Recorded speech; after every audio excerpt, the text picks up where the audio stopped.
Donc voilà, j'ai terminé les vignettes du menu. Donc à chaque fois, on retrouve bien notre image d'arrière-plan grisée, la bordure, l'ombre portée, l'image détourée à l'intérieur, grisée elle aussi. Je l'ai fait donc pour toutes mes vignettes. Et ensuite, j'ai rajouté donc tout simplement des zones de texte que j'ai dessinées et dans lesquelles j'ai rajouté donc tout simplement un texte sobre, gris, qui vient comme ça en bas de chaque vignette.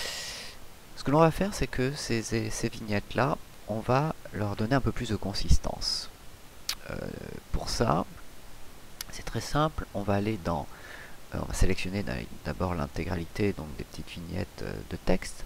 On va aller dans Outils dessin format, remplissage, pas du texte, remplissage de forme, pardon, et on va sélectionner une couleur de remplissage blanche. Ce qui va nous mettre donc une vignette blanche pour chaque élément. Ensuite, nous allons aller dans Modifier la forme et je vais tout simplement sélectionner ici la forme avec un petit élément rogné sur le haut, ce qui va me donner tout simplement, et comme vous pouvez le voir comme ça, un tout petit élément rogné pour chaque étiquette. Dernière chose, je vais aller sur les options de style de forme. On y est déjà allé tout à l'heure pour des formes traditionnelles. Ça marche exactement de la même manière. On va aller sur donc remplissage uni et là je vais tout simplement augmenter la transparence et je vais la passer à peu près environ à 50%. On verra, je pense que ça sera largement suffisant.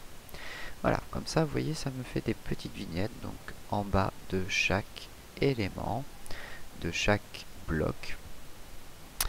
Et donc à présent, maintenant que l'on a notre menu correctement créé, on va le rendre interactif, c'est-à-dire le fait de passer sur la souris, on va voir notre vignette qui va se transformer et lorsque l'on va cliquer, on va aller sur la bonne catégorie. Pour ça, on va le faire donc en deux étapes. D'abord, on va animer l'intégralité de ces vignettes pour que lorsque je passe ma souris sur l'élément, elles se mettent en couleur, tout simplement. Et pour ça, je vais avoir besoin de créer tout d'abord une forme carrée, rectangulaire, que je vais mettre totalement en arrière-plan, comme ceci, que je vais supprimer contour de cet élément, et je vais, dans les options de style de forme, faire exactement comme tout à l'heure, mettre un dégradé de couleur, d'une couleur relativement chaude vers une couleur relativement froide, mettre ces couleurs avec une transparence très élevée, que ça nous donne juste une teinte légère. Et d'ailleurs, vous n'êtes même pas obligé de mettre une teinte, moi je le fais, je préfère, je trouve ça plus sympathique. Mais vous auriez pu totalement laisser la forme totalement transparente, ça serait revenu exactement au même. L'idée de cette forme, elle va être double.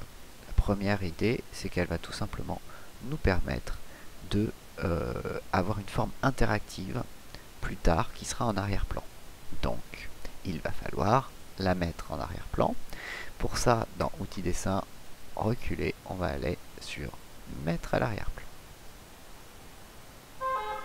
Voilà. Comme ceci, je retrouve mes étiquettes grises et mon fond maintenant très légèrement coloré. À présent, on est prêt à animer donc nos fameuses vignettes. Pour ça, c'est très simple. J'ai 6 vignettes qui vont s'animer. Je dois dupliquer donc 6 fois cette diapositive. Pour ça, je fais un clic droit sur la diapositive, dupliquer la diapositive. Et je vais le faire comme ceci, 6 fois. 1, 2, 3, 4, 5 et 6. Je me retrouve avec 7 diapositives. Ma première diapositive de départ et 6 autres totalement identiques. Une fois que j'ai fait ça, je vais aller sur ma diapositive 2. Dans cette diapositive 2, je vais cliquer sur le fond, Outils Images, Couleur, et je vais choisir une couleur de fond. Je vais cliquer sur la deuxième image, Couleur, et je vais lui indiquer que je ne veux aucune recolorisation. Ce qui me donne ma première étiquette sur ma slide numéro 2. Slide numéro 3, je clique sur mon image de fond, couleur, je lui donne une autre couleur. Je clique sur mon piano, couleur, aucune recolorisation. Slide numéro 4, je clique sur ma vignette de fond, couleur, notre couleur, je clique sur mon piano, couleur, aucune recolorisation.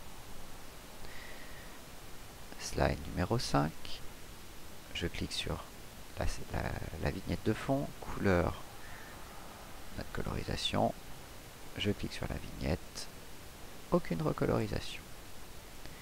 Je clique sur l'avant-dernière vignette. Ah, avant, il faut que je passe à la slide ici, sinon ça va pas marcher. Donc je clique sur la vignette des pianistes. Je vais donc aux images, couleur. Je clique pour sélectionner. Ah, je me suis trompé. Ah oui, je sais pourquoi. Là, j'ai sélectionné mon image de premier plan. Donc je la décale un petit peu pour pouvoir sélectionner l'image de fond. Donc je clique sur la couleur.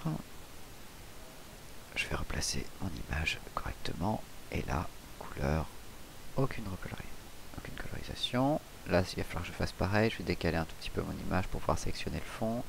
Couleur, je sélectionne ma couleur. Couleur, aucune recolorisation. Et je viens mettre mon image comme ceci. Voilà. Cette fois, ah oui, sauf que je me suis planté. Hop, je reviens en arrière parce que j'ai oublié de changer de slide. Donc je vais sur la dernière slide, slide 7. Tac, voilà. Et couleur recolorée. Voilà. À présent, donc comme vous pouvez le voir, j'ai 7 slides et sur chaque slide, j'ai un des éléments de mon menu qui se met en couleur. À présent, nous allons gérer toute l'interactivité pour passer de slide en slide. Avant, ce que je vais faire, c'est que je vais aller dans Transition, je vais cliquer sur Fondu, je vais faire un fondu très rapide de 25 centièmes de seconde, enfin un quart de seconde, pardon, et je vais décocher manuellement, très important. Je vais cliquer sur Appliquer partout, et à présent, si j'appuie sur F5, on peut voir que je vais passer de slide en slide avec un léger fondu entre chaque slide. Ok, voilà. C'était le but de la manœuvre. Maintenant, on va rajouter l'interactivité sur la prochaine vidéo.